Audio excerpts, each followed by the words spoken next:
Hi everyone, how are you all doing? My name is Ravneet and I welcome you to my channel if you're new, and welcome back if you've already been here. So today's video is a little different. I'll be doing a VR for the same spread, 3 different decks tag, but I'll also be tying it with the reading I did from my past life. So I'll be asking 4 big questions about my journey. So same archetype but totally different shades of meaning, the way each deck visually told the story. So this is personal. I hope it inspires you to try the same thing.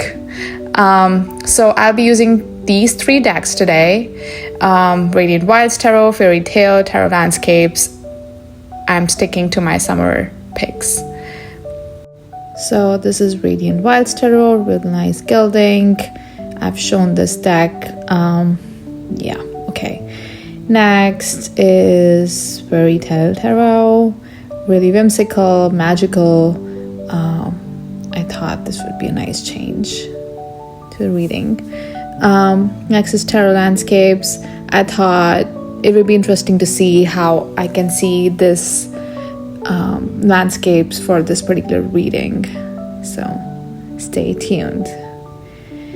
This is the spread that I'll be using by Tarot Shrink. It involves using only the tarot majors. So let's move on. So the first question was, what archetypal energy dominated in my past life? I got the Magician.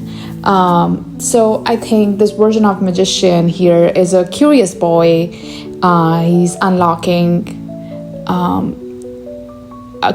a box, right? The box is glowing and there are hazy dragons around.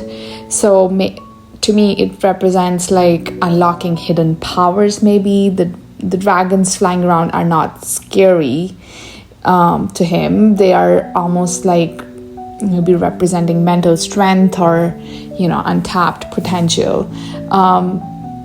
And it kind of reminds me of my younger self in this life too, like constantly searching, that endless curiosity. So I guess that version of me was learning in my past life how to direct focus, how to channel power. Next question was, what archetypal energy dominates my present life? And I got the Empress. So here we see the fairy godmother. There are pumpkins, rats. So here she's Cinderella's godmother, that creative force behind the scenes that does the actual work. She's wise, she's nurturing, but I feel like she's also strategic. So I think it reflects where I am right now, where I'm turning my dreams into action. I am tapping into my intuitions. I'm very much about symbology. So also the rats stood out to me, where it's basically looking for resourcefulness in completely overlooked places. So it really resonates for me.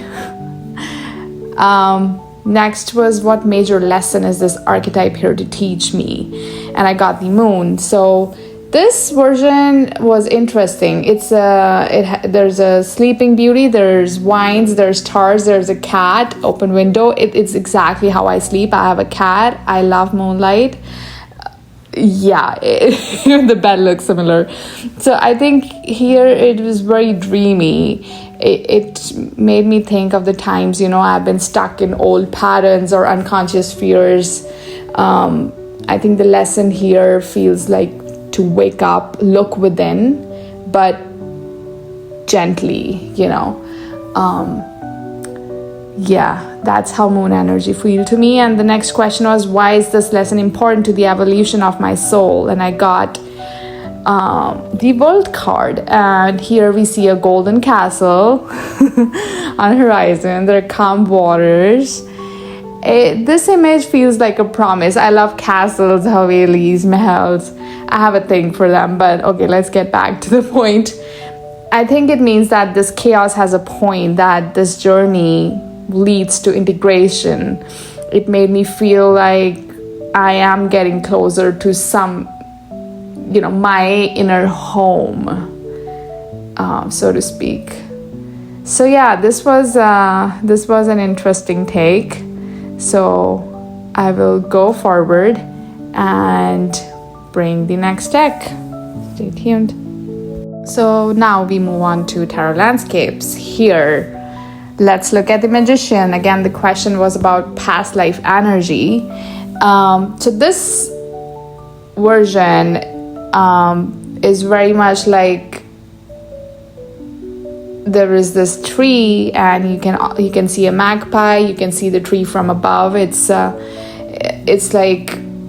massive tree, and you can see it stretched from roots to sky. So it's a very clear visual of as above, so below.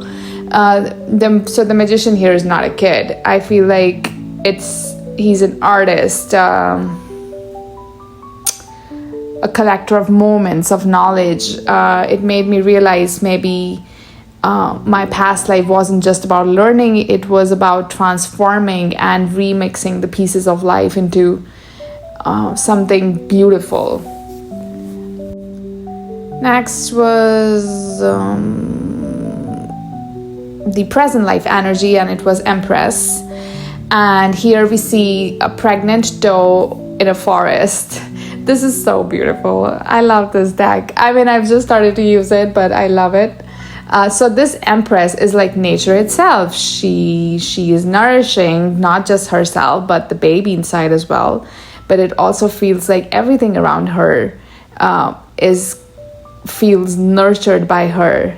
It's almost like nature is waiting for us to enjoy it, you know? And I think this image also reminds me to slow down. Like I'm creating something even when I don't see the outcome yet. It pushes me to come back to the present. Next is the big lesson I'm learning in this lifetime. I got the moon, right? So here there's a toad, there's a moth, there's that mysterious like full moon. And to me, this version is so beautiful, it's haunting, it's like perfect. So here, like the moon is not giving you answers. It's just a reflection of, I feel like, your own confusion. And that's the lesson. That not everything is meant to be solved logically. Some parts of ourselves need to be lived, not fixed. I think that's how it's like they're just, you know, these particular creatures are just sitting there waiting for us almost. So next was why it matters. So, and I got the world card, right? So here, the earth is being cradled by this bear, and he's almost like floating in sky. So this is very zoomed out. It is asking, what is your role in the larger system? It reminded me that my healing affects others. That wholeness is not just personal, it affects everything in this creation. So I thought that was beautiful. Moving on to Radiant Wilds. So here we see a woman standing in desert with rainbow, and there are moons.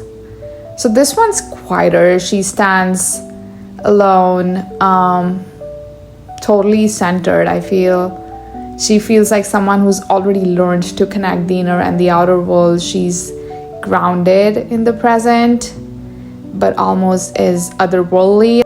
At the same time, it feels like maybe my past self learned how to be the bridge between what's possible and what's real.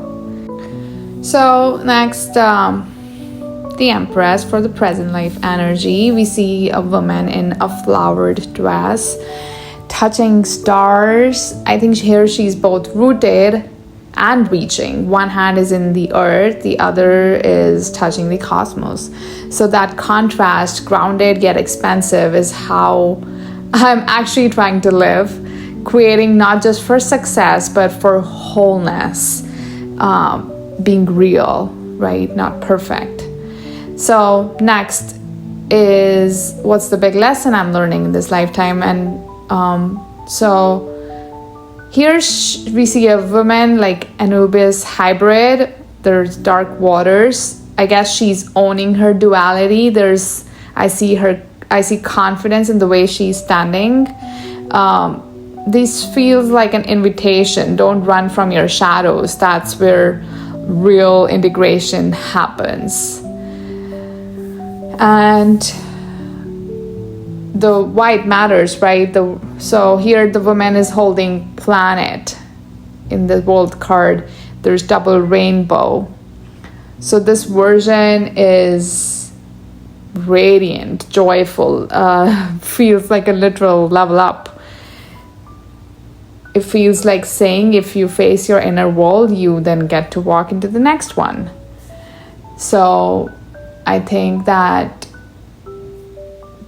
the full takeaway here, I feel like, is that for my past life energy, it feels like across the decks, this archetype evolved from raw curiosity to like spiritual maturity, same energy, different expressions.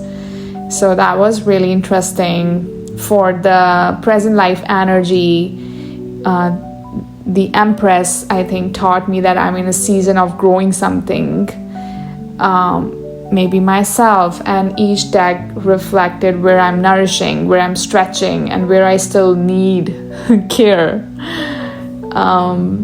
For the moon, as in the lesson, I think the moon is teaching me to sit with the unknown, to accept the parts of me that are still forming, and each image, I think, revealed a different door into that idea. And why it matters, I think the world isn't about arrival, it's about embodiment, becoming whole, not perfect. And this art actually helped me feel that. So same spread, same questions, same archetypes, but the art, the symbolism, the emotion, that's what changed everything. That's what gives it color, depth, insight. That's why we have multiple decks. So if you have multiple decks or even just access to art, I feel free to try this. And I think what each version says definitely surprises, and it surprised me. And I think it reminded me that growth is not linear, it's layered, and it's very personal as well. So thank you for being here. If this moved something in you, let me know in the comments. And if you tried yourself, I'd love to hear what came up. This was very grounding reflection I've done, and I hope it gives you something too. So thank you for your time. I'll see you again. Until next time, goodbye.